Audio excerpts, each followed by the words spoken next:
Hi, I'm Sean Davies. I'm a finance professor at the University of Colorado. Go Buffs.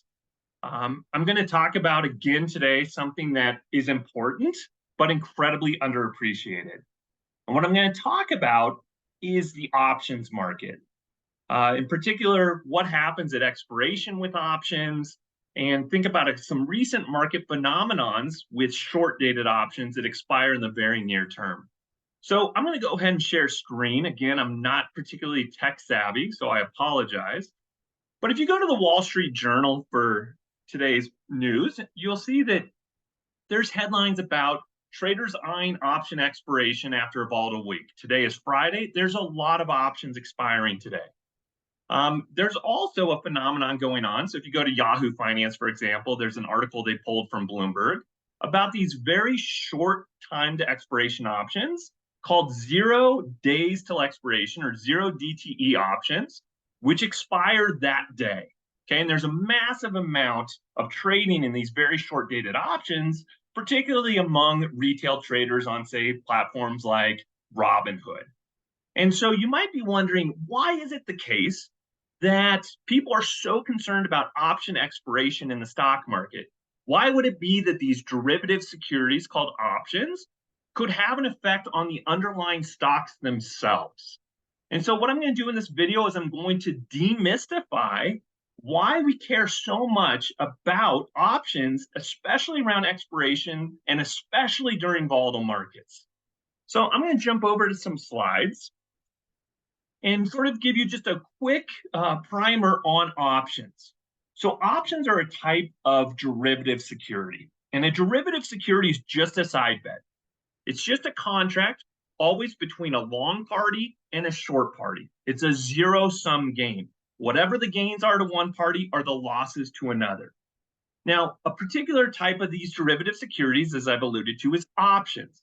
And a long position in an option gives you the right, but not the obligation, to transact at something called the strike price.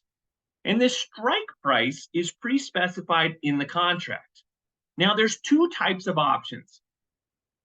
There are what we call call options, which are the right to buy at this strike price, and there are put options, which are the right to sell at this price. So if we think about a call option, if you held a call option on a stock and the strike price was $40, and the stock went to 45 in the market, it would be advantageous to exercise that option. You could buy something for 40 that's worth 45 and capture that $5 spread. Now, if the stock price was smaller than 40, that strike price, if the stock price was smaller, there is no advantage, and you'd let the option expire worthless. So we typically think about call options as being bullish on the underlying asset because we think it's going to go up in value. Put options, on the other hand, are the right to sell at a pre-specified price, that strike price. And so if your strike price was 40 and the stock price fell to 35, you could go to the market, buy the stock for $35, then exercise your put and force someone to buy it from you at 40 and again capture that $5 spread. And so if you buy a put option, you're bearish. You think the price is going to come down. And as a quick aside, the bullish and bearish idea comes from how those animals attack.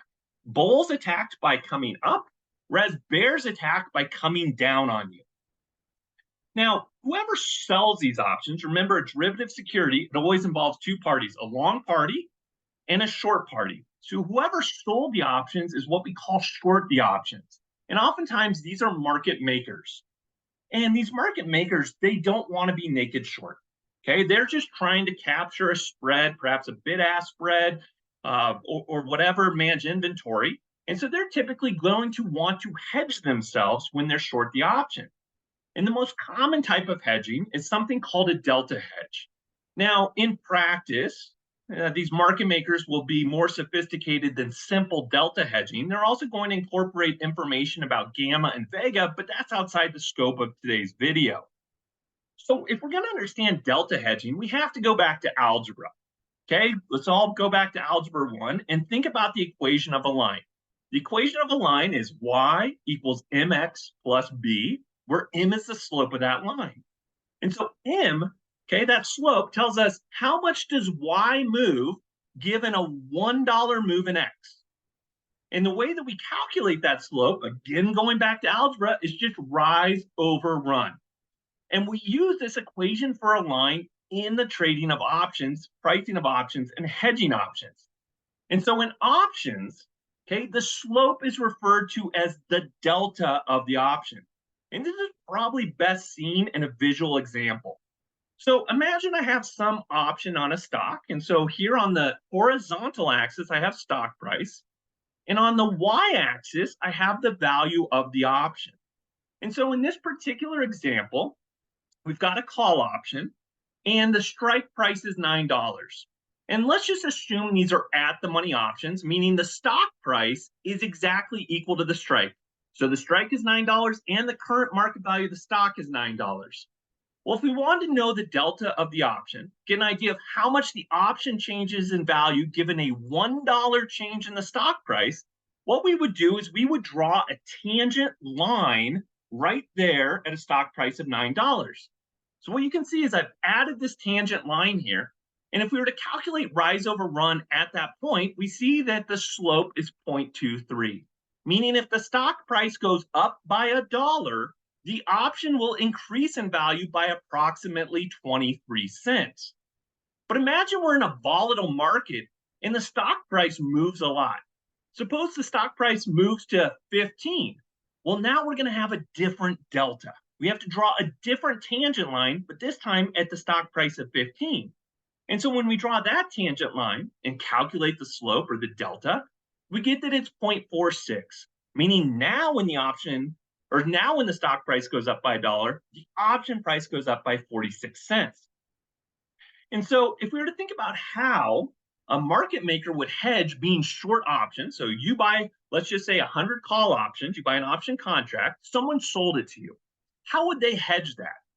Well, if we were at a stock price of $9, what they would do is this very simple delta hedge calculation. They take the number of options they're short, which is a negative number because they sold them, so that's minus 100, times the delta of each option, which is 0.23.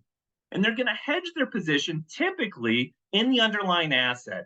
So they'll purchase, say, shares of this underlying asset, and the delta of a share of stock is 1. And that's because the stock price moves 1 for 1 with itself. And so if we have this system of one equation with one unknown, and we solve for how many shares they would have to hold to be delta neutral, we get that they would need to hold 23 shares to be delta hedged. Now, if the stock price were to move up to, say, $15, what position then would the market maker need to hold to be again delta neutral? Well, we're just going to solve another system of one equation with one unknown.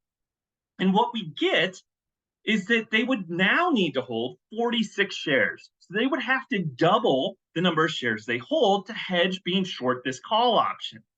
And so the big takeaway here is that as the price of the stock goes up, the delta of the call option is going to get closer and closer to 1. And that means whoever's hedging has to buy more. And if you're buying more, that can push prices up. And so that could cause prices to go up even more. And so because of delta hedging, you can actually have this amplification effect that as stock prices go up, because of the delta hedging, prices go up even more, and you get what's called a feedback effect. Now, for put options, and we didn't go through an example here, as the price of the stock goes down, the delta of the put option, which is always negative for puts, decreases and gets closer to -1. And what that means then is as stock prices fall, to hedge being short put, you have to short more of the underlying asset or sell more of the underlying asset. And so that can cause prices to go down. And so what this highlights then is that put call imbalances in the market on different stocks or indices or ETFs, if we have a big imbalance between put options or call options, the hedging of those puts and calls can amplify whatever that day's market effects were. And this is particularly important when markets are volatile. So as we think about lots of options expiring on a given day and people hedging that exposure, that's why we care. Is if we have a big imbalance, if we see the market move in one direction, that can cause the unwinding of delta hedges or increasing more of a negative delta hedge if there's net puts. And so it can have this amplification effect, which we really care about because it can add to additional volatility. So that's why there's so much attention on option expiration dates, as well as why we care so much about 0 days to expiration options and their massive use in markets today.